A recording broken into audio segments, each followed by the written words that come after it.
The bank gave her until noon, and the town came early to watch. The sale bill was nailed over the door latch before the dew had dried. A square of yellow county paper hung so that a woman could not let herself into her own kitchen without reading what the law had decided she was worth. Ada Pruitt stood in her dooryard in the bright of a high plains September morning of 1887 and watched two hired men carry her furniture out into the sunshine. The walnut bedstead came first, then her mother's dishes in a straw-packed crate, then the wedding clock with its painted face, all of it set out on the porch in rows, the inside of a life turned out like the pockets of a coat. The sky over Ash Creek was blue as new paint, and the dust was already warm. It was, the town agreed afterward, a fine morning for it. Word of a foreclosure travels faster in a dry county than word of a birth, and Ash Creek had gathered along her road fence by 9:30. Children lifted onto the wagon seats to see over the rail, because a foreclosure was the best theater the county got that year. The banker's wife came out in the second-best buggy, which was its own kind of message. Mrs. Aldridge surveyed the loaded porch and said, loud enough to carry, "A sheriff's sale is an honest mirror. You may dress a household up all you please on Sunday, but debt will tell you what it was really worth come Monday. Write that down for your daughters, ladies. A prudent match is the only roof that never leaks." A few people gave the small, dry laugh of the safe side of a fence, and Ada Pruitt heard every word and stood still. Her husband had been Amos Pruitt, and he had died in the fall of a fever, and the chattel mortgage he had signed at the Ash Creek Bank had not died with him. That was the whole of it. The bank held the paper held the homestead, and the yellow bill on her door said the household goods stood seized, to be sold at public auction on the courthouse steps the first Saturday of October, advertised 6 weeks ahead so the whole county could plan its errands around her ruin. The sheriff was apologetic and thorough, which may be the worst combination a man can bring to another person's undoing. "You may keep your clothes, ma'am, and your Bible, and what's in your sewing basket," he said. "The rest is on the list, and I would change the list if I could." "I can't. I know it," she said. "Mind the clock when they crate it. The left leg is loose." And the sheriff looked at her for a long moment, and then he minded the clock. "Where will you go, ma'am?" He asked her once, low, near the end of the loading. "That isn't on your list either," she said, and he had no answer for that, because it was the truth. She was about 30 years old, with honey-brown hair pinned back and strands of it come loose at her temple, and hazel eyes that did not hunt the crowd for pity. She stood with her hands at her sides and her chin level, a woman who had decided in advance not to fall apart. The town could take the furniture. It was not going to be handed the show. When the loading was nearly done, the deputy read the seizure list off a board, and close to the bottom of it, between a washboard and a coal scuttle, was one speckled laying hen. Ada had $1 left in the world, a coin tied into the corner of a handkerchief, and when the reading was done, she walked to the crates and untied the knot. "The hen is on the list," the deputy said, not unkindly. $1 buys her off it, if you want her that bad." "She's the best layer in this yard," Ada said. "She's the best thing on your whole list." "Then $1 takes her." "Then $1 is what I have," she said, and she paid it across his palm in front of 40 witnesses, the last money of her married life spent buying back her own chicken. She gathered the speckled hen out of the crate and settled her in the crook of one arm, the small brown body warm against her, like the last thing with a heartbeat that belonged to her. Somebody at the fence laughed at that too, and the laugh died off. Because there are sights even a bored county cannot stay entertained by for long. This is a slow story, told at a fireside pace, and I promise it ends warmer than it began. If an evening like this suits you, subscribe so the next one finds you. And leave me a comment saying where you're listening from tonight. Now stay with Ada, because that morning was not done with her. At the back of the watches stood a man who had not laughed once. His name was Gideon Marsh, a cattleman from north of town, a bachelor not yet 40, clean-shaven and weathered, with a big shuttered ranch house his mother had kept until she died, and the look of a man who had eaten alone for 11 years.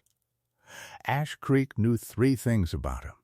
He paid cash, ran good cattle, and said little. He took his hat off, and when the deputy finished reading, he crossed through the watchers, up the wheel ruts of a yard that was no longer hers, and stopped a respectful pace from Ada Pruitt, the hat in both hands against his chest. Then he asked the question every soul at that fence had thought, and not one had lowered themselves to say out loud. "Have you somewhere to sleep?" The fence went quiet enough to hear the windmill turning. Her eyes came up from the hen to his face in the space of one slow breath, and when she answered it was not gratitude.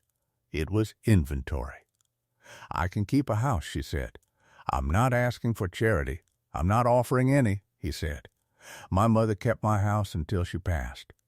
It has been shut up 11 years, and it needs work I don't know how to do. Housekeeper's wages paid the first of each month. The back room off the kitchen has a sound stove wall and a bolt on the inside of the door. The hen can have the lean-to. And board? Board comes with the work. Nobody ever kept a house hungry." He looked once at the porch stacked with her furniture and then back at her. Steady and even, nothing performed. That is the whole of the offer. Take it or leave it whole. She looked at him for 3 breaths, a man holding his hat like a boy at a grave, asking for nothing and standing where the whole town could measure him. "Why?" she said. "It was not quite a question, because the house needs keeping and you need a roof," he said. "That's the whole arithmetic of it. I looked for more in it on the ride over and I didn't find any." "Wages, then," she said. And the terms said plain in front of the sheriff, so this county can chew on the truth instead of on its own invention. "That suits me," he said. So he said it, flat and transactional, before the deputy and every straining ear at the fence. "Sheriff, I am hiring Mrs. Pruitt to keep my house. $6 a month, paid regular. The back room with the bolt on her side of the door. The hen in the lean-to.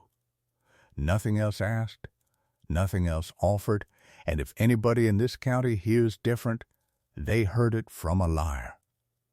The sheriff allowed that it was the clearest contract spoken in Ash Creek that year, and the deputy wrote it in the book.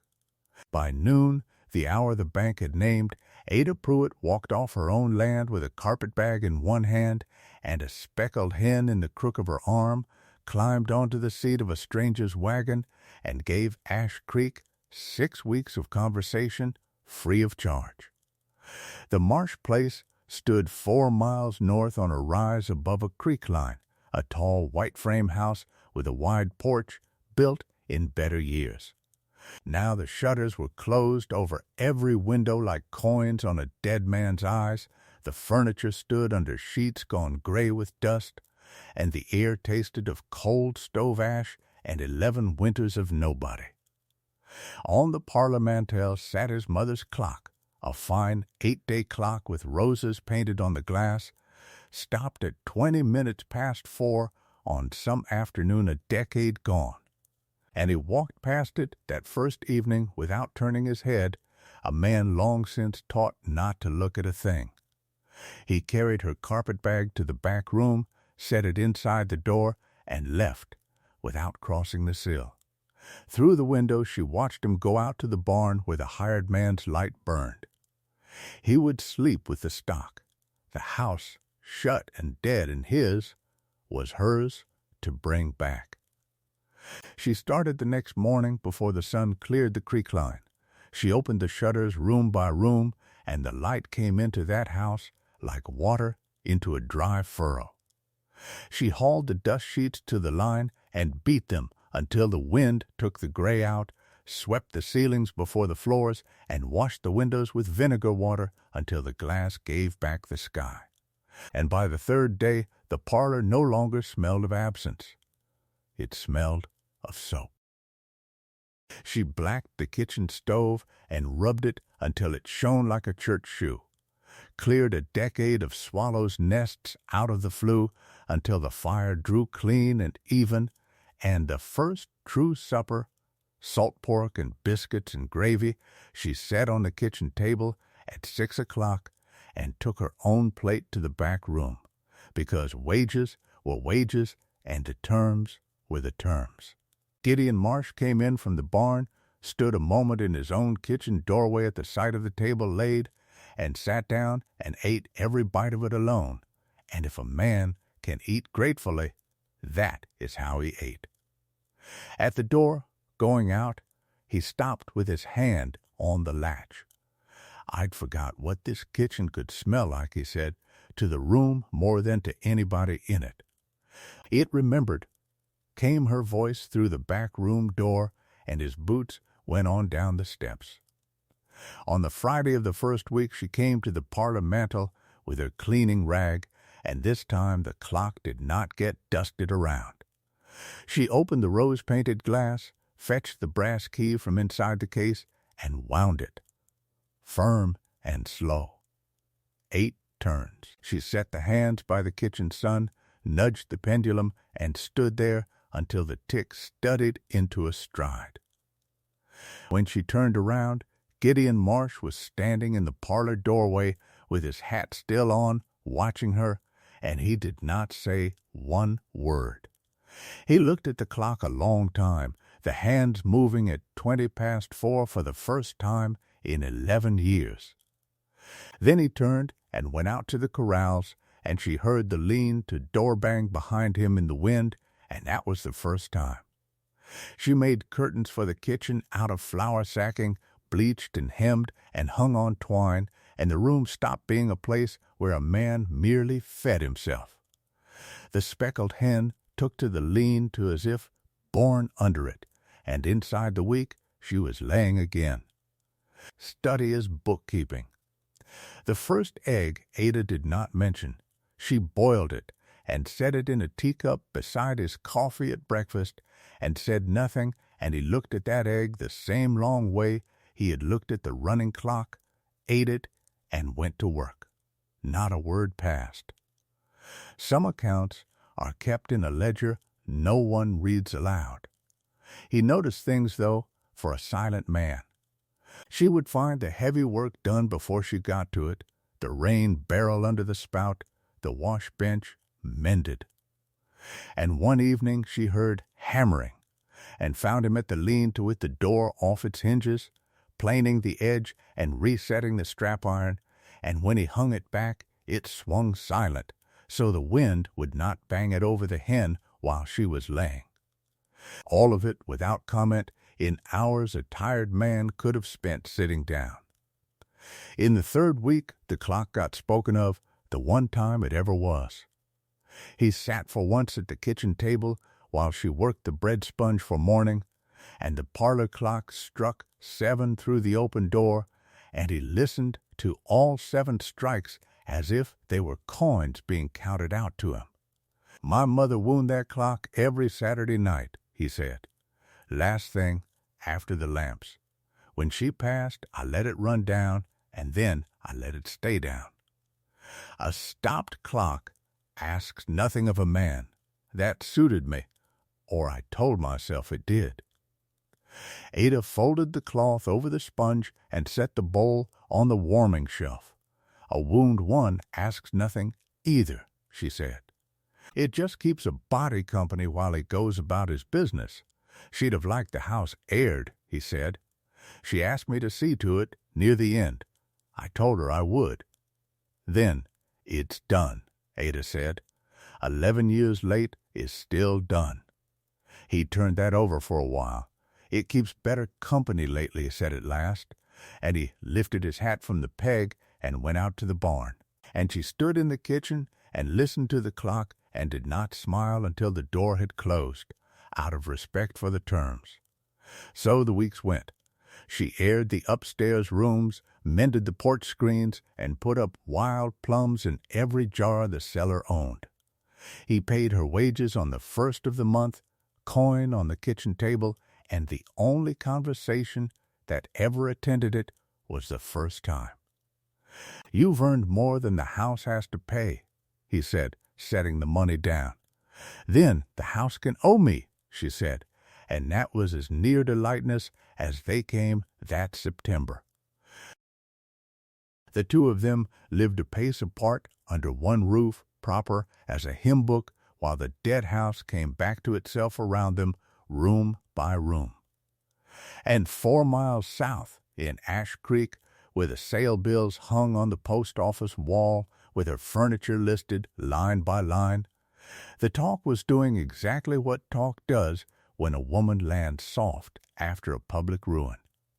It began at the Mercantile, as it usually does, over the dried apples.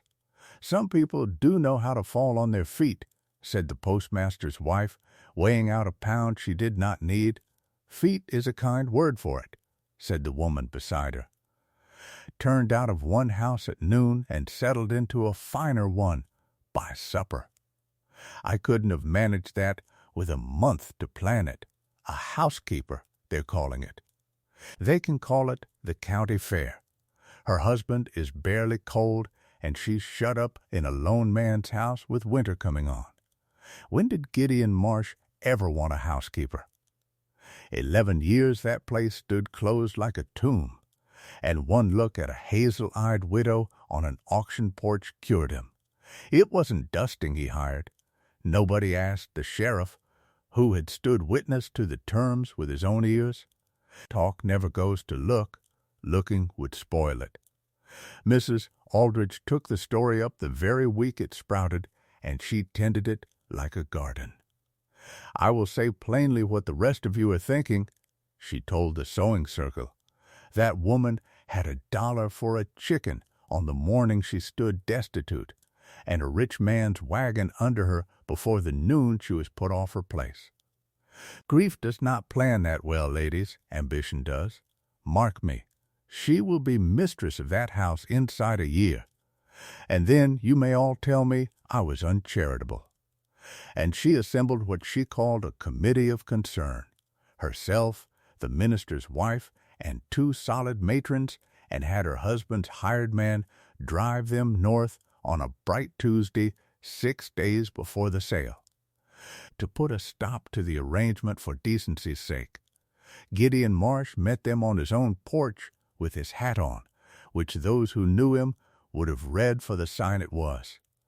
Ada was in the kitchen garden beside the house, and the wind carried every word to her as clean as if she had been asked to attend. We have come out of Christian concern, Mr. Marsh, Mrs. Aldrich said. There is a woman under this roof who is not your wife and not your kin, and her husband is 5 weeks in the ground. Whatever may be true inside these walls, outside them it has a name, and the name is scandal. We are asking you, for her sake as much as your own, to end this arrangement before the church is obliged to take notice of it. For her sake, Gideon said. A woman's good name is all a woman has, the minister's wife said gently enough, for she was the kindest of the 4 and the most uncomfortable. If she stays, the women of this congregation cannot receive her. Surely you see what that means for her, even if you will not see what it means for you. He looked out over their heads at his own north pasture a while, and what came back down was the longest speech Ash Creek ever got from him. You watched her furniture carried into the sunshine, he said, and 40 of you stood at her fence, and not one of you offered her so much as a porch to stand under while it happened. Now her good name has got a committee. Where was the committee when the bank papered her door? The bank is my husband's business, Mrs. Aldrich said. It is not a charity, and neither is a woman's reputation. We did not write the mortgage, Missy Marsh, no, he said. You only came early to watch it collected. That is unkind. It is unkind, he agreed. It has that in common with the truth. The arrangement is wages, a room with a bolt on her side of the door, and a hen in the lean-to.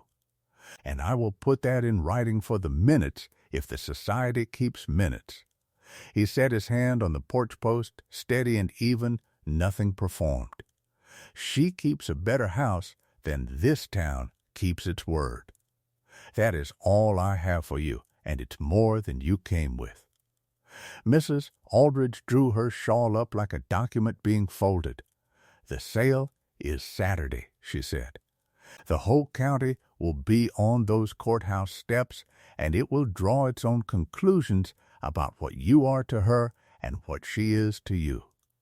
You may keep your temper and your housekeeper, Miss Marsh.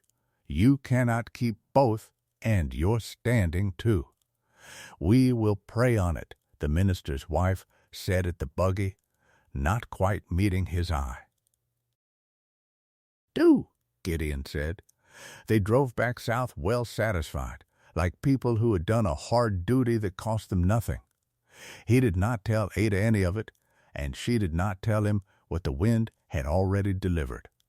That night she sat a long time on the edge of the bed with the lamp low, listening to the clock stride along in the parlor.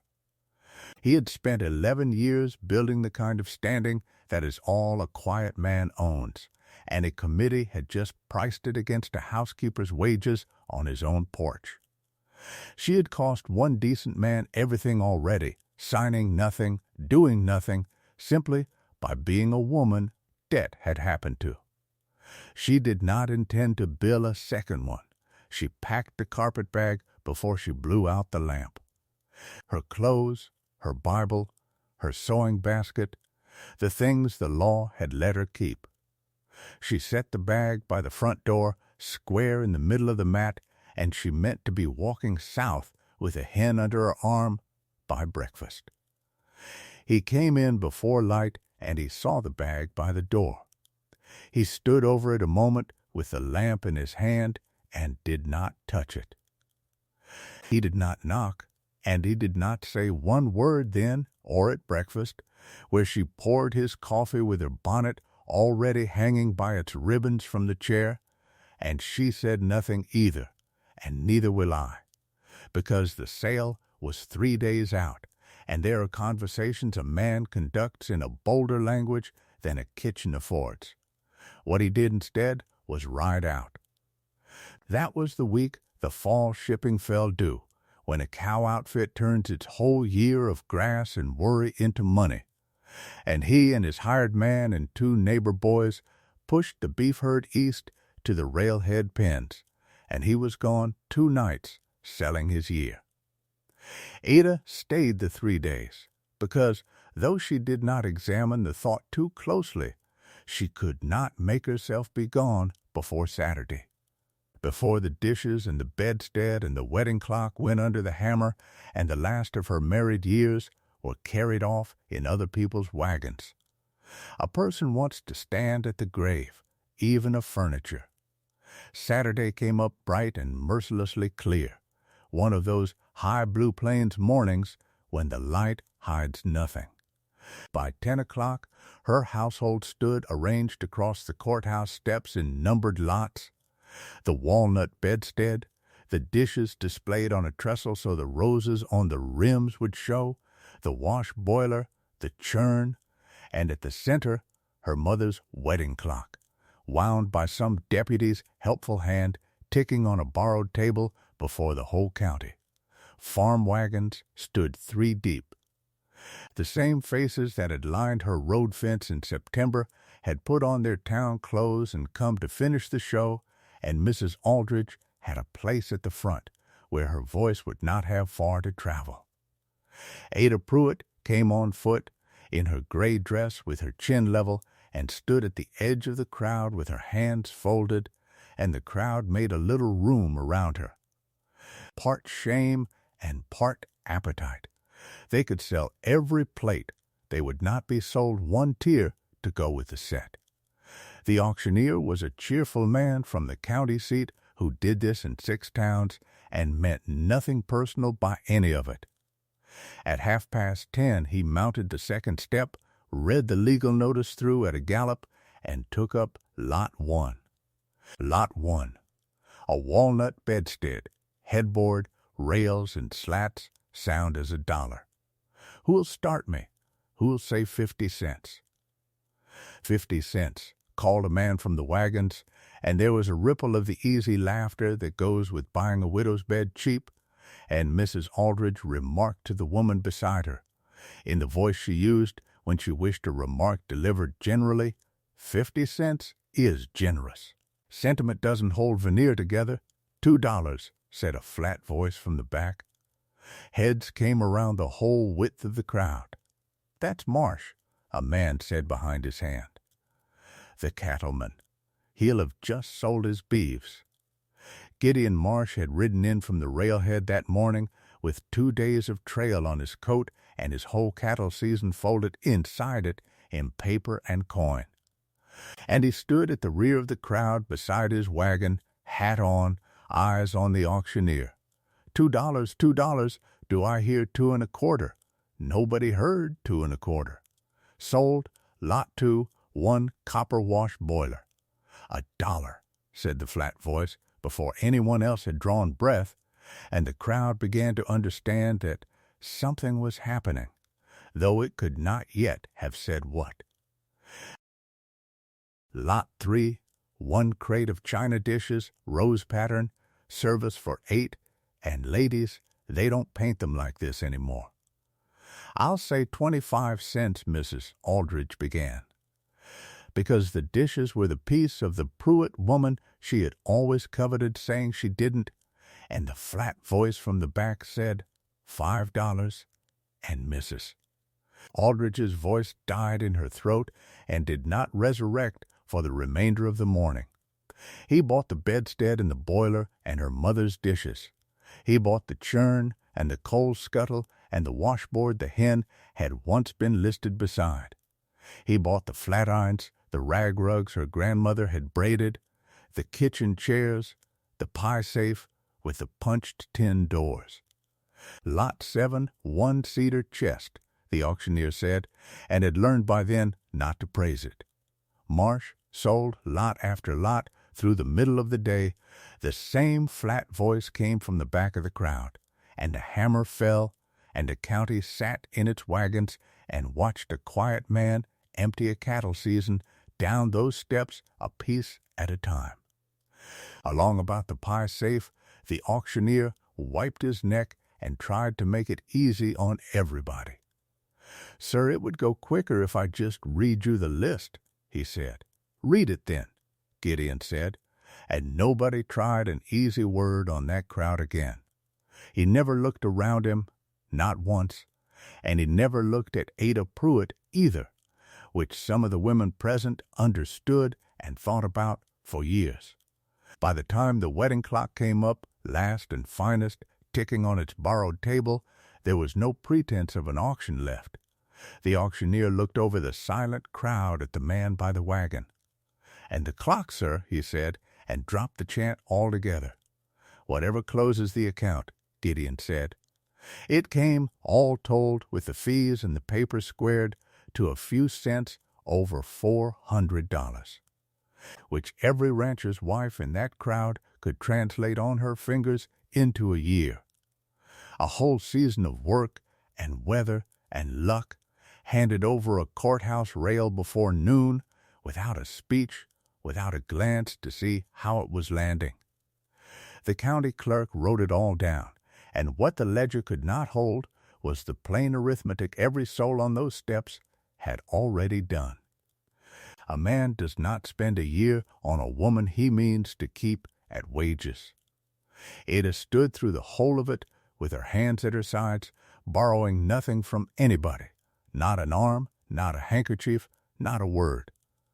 When the last lot fell, she was pale and level and dry-eyed, and only a person standing very near could have seen what it cost her to be all three at once.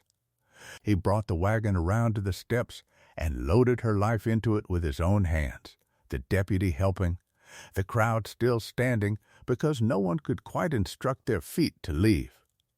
He came to her last of all and took his hat off. "I'd be obliged if you'd ride along," he said, "and show me where things go." She rode along. 4 miles north, with her mother's dishes rattling soft in their straw behind her, to the tall white house with every shutter standing open.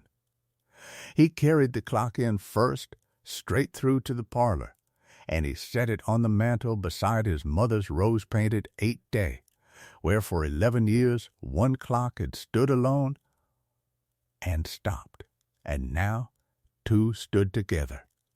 "Mind the left leg," she said from the doorway, the first words either of them had managed since town. "I know it," he said. "I heard you tell the sheriff."